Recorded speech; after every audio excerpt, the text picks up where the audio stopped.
আজকে আমরা আলোচনা করব বর্ণ এবং বর্ণ বিশ্লেষণ। এটি একটি গুরুত্বপূর্ণ টপিক, কারণ অনেকেই আমরা বর্ণ বিশ্লেষণ করতে পারি না।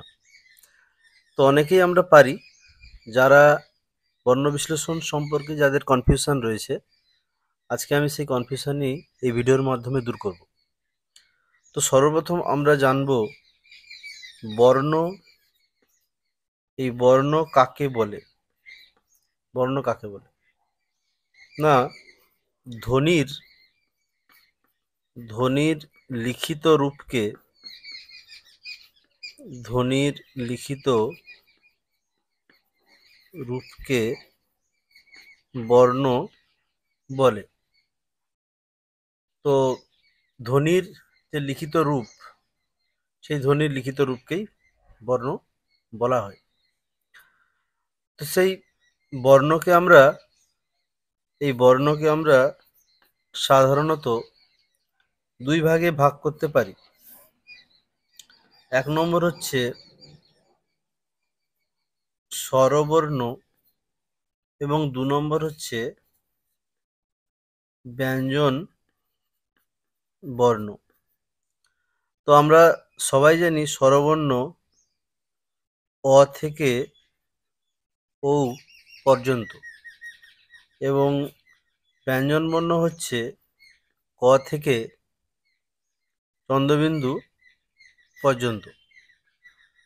তো আমরা সবাই মোটামুটি এটা জানি, স্বরবর্ণ এবং ব্যঞ্জনবর্ণ। তো আমি যেহেতু বর্ণের ভাগ এখানে করব না, বর্ণ জিনিসটা বলে আমি বর্ণ বিশ্লেষণে যাব। তো বর্ণ মোটামুটি আমরা সবাই জানি, স্বরবর্ণ এবং ব্যঞ্জনবর্ণ। তো এখানে স্বরবর্ণ ব্যঞ্জনবর্ণ যে এই জিনিসটা রয়েছে, এটা আমাদের জানতে গেলে প্রথমে স্বরবর্ণ কাকে বলে একটু জানতে হবে। যেমন অ থেকে উ পর্যন্ত যে স্বরবর্ণগুলো আছে, এরা কিন্তু নিজে নিজে উচ্চারিত হতে পারে, কিন্তু ব্যঞ্জনবর্ণ কখনো নিজে নিজে উচ্চারিত হতে পারে না। ক থেকে যে ব্যঞ্জনবর্ণগুলো স্টার্ট হচ্ছে, এগুলো যেমন আমি যদি ক বলি, তাহলে এখানে স্বরধ্বনি আছে, যেমন কয় হসন্ত যুক্ত অ কিন্তু রয়েছে। আমরা কিন্তু এই বর্ণ বিশ্লেষণটাই কিন্তু আমরা দেখব।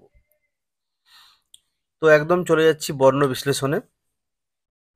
বর্ণ বিশ্লেষণ বর্ণ বিশ্লেষণ একদম সিম্পল একটি শব্দ দিয়ে আমি করাচ্ছি, যেমন মা। এই মা শব্দটির বর্ণ বিশ্লেষণ কি হবে না, মা শব্দটির বর্ণ বিশ্লেষণ হবে ময় হসন্ত যুক্ত আ। কারণ ময়ের সঙ্গে এই আ স্বরধ্বনিটি এখানে যুক্ত অবস্থায় আছে, তাই এখানে মা শব্দটি গঠিত হয়েছে।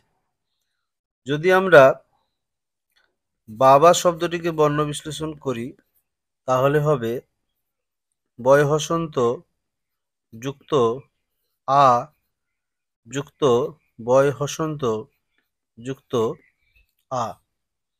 তো এখানে আমরা দেখছি বয়ের পরে একটি আকার এসছে, আ এসছে, আবার বয়ের পরে একটি আ এসছে। তো এইভাবে বাবা শব্দটি গঠিত হয়েছে। তো এরপরে আমরা আরো কিছু বর্ণ বিশ্লেষণ দেখব, যেগুলো আমাদের কাছে বুঝতে একটু অসুবিধা হয়। যেমন বিদ্যালয়। এই বিদ্যালয় বর্ণ বিশ্লেষণ কি হবে? বিদ্যালয় বর্ণ বিশ্লেষণ হবে যেমন বয় হসন্ত যুক্ত হস্যই সমান বি যুক্ত দয় হসন্ত। এখানে দয়ের পরে আমরা জফলা দেখতে পাচ্ছি, তাই অন্তস্থ জয় হসন্ত যুক্ত আ রয়েছে, আকার রয়েছে, আমরা এখানে আ লিখব, যুক্ত লয় হসন্ত যুক্ত অ যুক্ত অন্তস্থজয় হসন্ত যুক্ত অ। তো এইভাবে আমাদের বিদ্যালয় শব্দটি গঠিত হলো। তো বয়ের সঙ্গে হস্যই যোগ রয়েছে, হস্যই স্বরধ্বনি। দ আর জফলা সংযুক্ত রয়েছিল, আর আ ছিল, তাই এখানে আকার।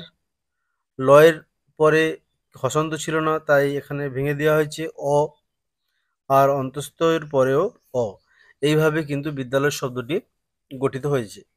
তো এইভাবে আমরা অনেক কঠিন শব্দ, যে কোনো শব্দকেও আমরা এখানে বর্ণ বিশ্লেষণ করতে পারি। তো যদি কোনো যে কোনো শব্দ বর্ণ বিশ্লেষণ করতে অসুবিধা হয়, অবশ্যই কমেন্ট বক্সে জানাতে ভুলবেন না। আমি আর দু একটি দেখাবো, যেমন পরীক্ষা। পরীক্ষা, এই বর্ণ বিশ্লেষণটি কেমন হবে? না, প্রথমে প রয়েছে, তাহলে পয় হসন্ত যুক্ত অ, যুক্ত রয় হসন্ত যুক্ত দীর্ঘই, যুক্ত এখানে কয় মূর্ধন্য ষ রয়েছে, এটাকে অনেকে ক্ষয় মূর্ধন্য ষ বলে এবং তার জন্য বর্ণ বিশ্লেষণটি ভুল হয়।